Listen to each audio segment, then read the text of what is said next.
My wife deliberately tried to violently unalive our son. I stood by and watched her do it. So my son was very, very troubled. From the day we brought him home from the hospital, he was miserable. He cried for 13 months straight.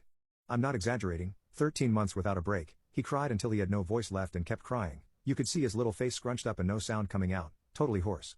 There were times he would literally be crying in his sleep. I've never seen or heard of any other kid able to do that. We brought him to doctors, specialists, tried changing his diet, held him and rocked him, toys, swaddling music, mobiles, everything we could think of. Nothing worked. 13 months of grating and grinding, no sleep, hell. Once he got over the crying stage, we thought we were out of the woods. But it quickly became clear that for some unknown reason, he was just angry at being alive. I never saw that kid have a genuine, joyous smile once in the time I knew him. I saw him grin a vicious, horrible grin many times, taking a perverse pleasure from causing pain or suffering or breaking a rule, but a smile from real pleasure at something nice? Not once. He had no interest in anything positive, he was fueled by hate, and everything he did was bent toward that. As soon as he could walk, his mission in life was to destroy things. He would break or try to break anything that came in his range, smash it, chew it, throw it in the toilet, whatever he could. After a while he figured out how to get his diaper off and took great pleasure in pooping and peeing anywhere he could. After a while he figured out he could hide it, and started peeing and poop in places we wouldn't find right away, grinding it into carpets, making it even more of a problem to clean and making the house stink. When he got older, ages 9 to 15, he would pee and poop in our bed, until we got a lock on our door and he wasn't able to get in anymore. Then he'd just take a dump in the hallway in front of our room. That biological warfare started around 2.5 years old and he never grew out of it. As he grew older, he became more and more unmanageable. He would bite, kick, scream, scratch and spit at anyone trying to do anything with him. He was kicked out of school twice before he was 9, then let him back in and then kicked him out for good. He had to change schools. The next one put him in a special class that kept him away from the other students. We had to install a door and lock on the kitchen because he would steal knives and use them to gouge the walls and furniture or chase people with them. When he was 10, he stabbed me pretty good in the hip and butt. I still have the scars. As he grew older, he grew darker. He moved into setting things on fire, and tormenting local animals. There was a stray dog that hung out around the park near our house. My son stabbed it in one eye with a barbecue fork. He would dip cats' tails in gasoline and... you know what? He became a violent, stinking, vicious beast that lived in our house. We couldn't do anything with him. He saw a psychiatrist twice a week, and had God knows how many different medications prescribed to him over the years. Nothing worked. Therapy didn't work. Meds didn't work. Nothing worked. He was like a poison cloud of hate and fury lashing out at anything in his reach. When my son was 16, my wife got pregnant again. I can't tell you how different our reaction was. Instead of joy, we felt horror. This pregnancy had not been planned, and we really were at a loss over what to do. My son had been such an unending nightmare for 16 years, we couldn't take the idea of starting again from the beginning. We talked a lot about terminating, but access to termination was not as easy in those days as it is now, and my wife was very against it. We talked about many options. In the end, we decided that my wife would have the baby, and if it turned out evil we would put it up for adoption. We knew we just couldn't do it again with another child like our son. We had a daughter. She was normal. Suddenly we saw what our lives should have been like the whole time, how things would have been had our son not been himself. She laughed at things. She breastfed without biting. After 4 months she was sleeping through the night. She was happy. She was normal.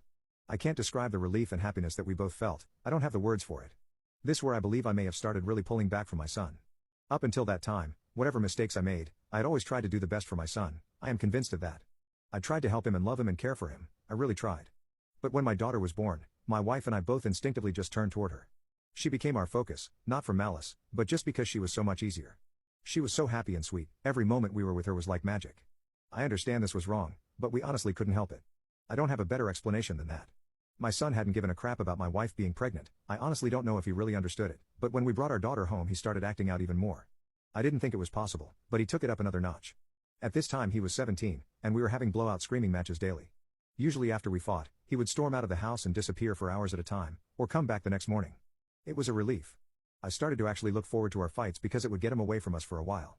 After the birth of our daughter, my relationship with my son was almost entirely gone, our only real interactions were screaming at each other. My wife was even worse with him, she just had nothing left.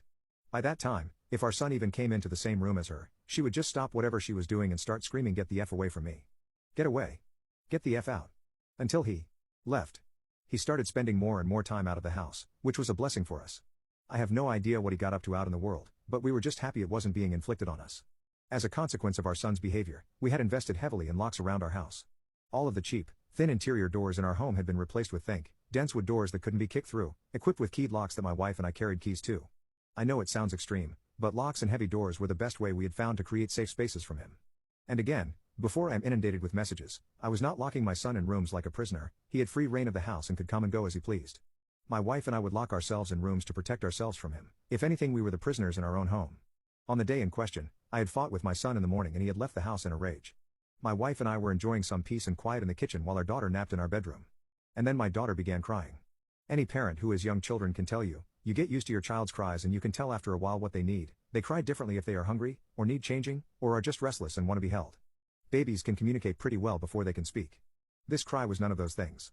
This cry was terror. The second we heard it, my wife and I were both up out of our chairs and running to the room. The door was locked, of course, and it took a few seconds to get the right key and get it open. My son was in the room. We lived in a bungalow, and our son had climbed in the window to get to her. He was standing over her crib with a weapon in his hand. I have no idea where he got it. I think he may have stolen it from one of our neighbors' houses. He had broken her skin twice already, once in the belly area and once on her arm. I could see her wounded. When I entered the room, he was dragging the back of the weapon down her face, not inflicting damage, almost tickling her with it, teasing her while she screamed. He looked up at us and smiled. Before I knew what I was doing, I was already moving, running to put myself between them. I didn't think about it, I just moved instinctively. Even with that, my wife got there faster. It was like a movie on fast forward. She got to our son and bashed his hand away, knocking the knife across the room, and then shoved him with her whole body weight, so hard that he flew away from the crib and bounced off the wall. I picked up my daughter and held her while my wife screamed us. I could see her shaking, almost convulsing. I can remember the smell of the room, the sound of my daughter screaming and wailing. The look on my son's face as he stood there. Just nothing. Blank, there was nothing in his eyes, no emotion. He looked like an alien to me. I watched my wife take a step toward him. I could have reached out and stopped her, but I didn't. She stepped forward again, very close to him. I could have stopped her again. But I didn't. She waited, looking at him for maybe 3 to 5 seconds without moving. And then she punched him in the face. My wife deliberately tried to violently unalive our son. I stood by and watched her do it. Now until this point, you may have been picturing my wife as a typical woman, small frame, dainty, delicate. This is not the case. My wife does have a small frame, but dainty and delicate she is not, never has been since I've known her. Since her early teens, my wife has been a boxer. My wife was a very talented amateur. She was about 130 pounds, she carried a lot of muscle and she knew how to punch. I had 70 pounds on her back then, but I have no doubt that in a real fight between me and her she could have and would have pounded me flat. Neither of us had ever laid a hand on our son in anger before, but something broke in her that day, and all the years of anger and pain and sorrow and frustration just came pouring out. When she socked him, his head snapped back and red started pouring out of his nose. He hardly reacted, he just looked at her with this shocked expression like he didn't know how to process what had just happened. She waited another second. And then she socked him again. I could have reached out and stopped her. I could have dragged her out of the room, taken her away and calmed her. But I didn't. I just stood there and watched while she systematically started to pound him to a pulp. Every time he brought his hands to cover one part, she would blast him somewhere else, body, head, over and over. She was an angry Mike Tyson in that moment. He started screaming, crying out, yelling for her to stop. It's the most genuine reaction I'd ever seen him have to anything in his whole life.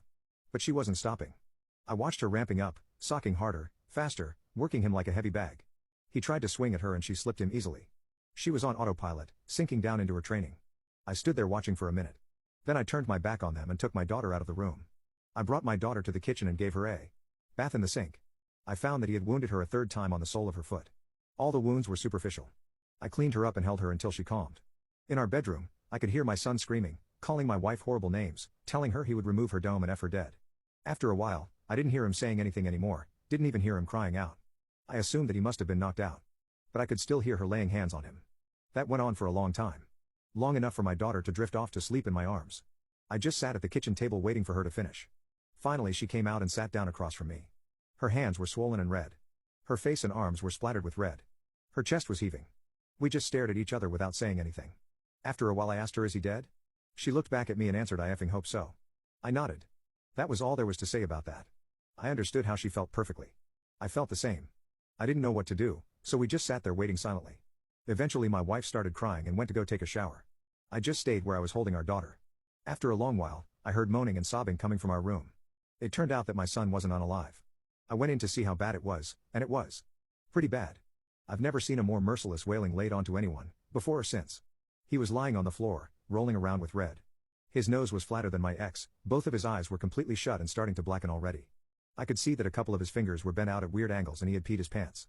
I think he must have been missing teeth, but I couldn't see any on the floor and I couldn't see inside his mouth. His lips were all puffed up and swollen. From talking to my wife about it later, I know now that she had systematically wailed every part of his body, focusing heavily on his legs. She told me she booted him in the groin repeatedly until her legs got tired, and had kept hurting him long after he had conked out. When my wife came out of the shower, I still didn't know what to do about our son. I didn't know whether to call the police or an ambulance, take him to the hospital myself. I honestly didn't have any idea what to do. After a while I realized that I simply didn't care what happened to him anymore, and we decided to just let him live or pass on his own. There was an in-law suite in the basement that we had never really used, and my wife, my daughter and I just moved down there.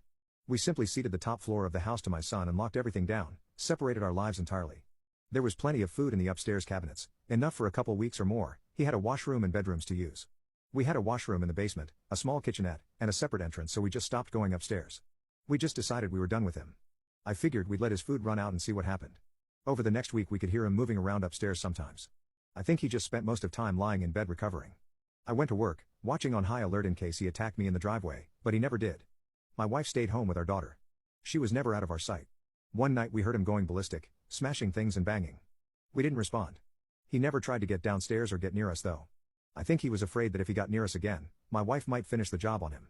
After 3 weeks down in the basement, we hadn't heard anything from up above for a few days, and I ventured upstairs to the main floor of the house. The place was demolished, and there was no sign of my son. He was gone. It took months to repair the damage he had done and get the main floor back to normal again.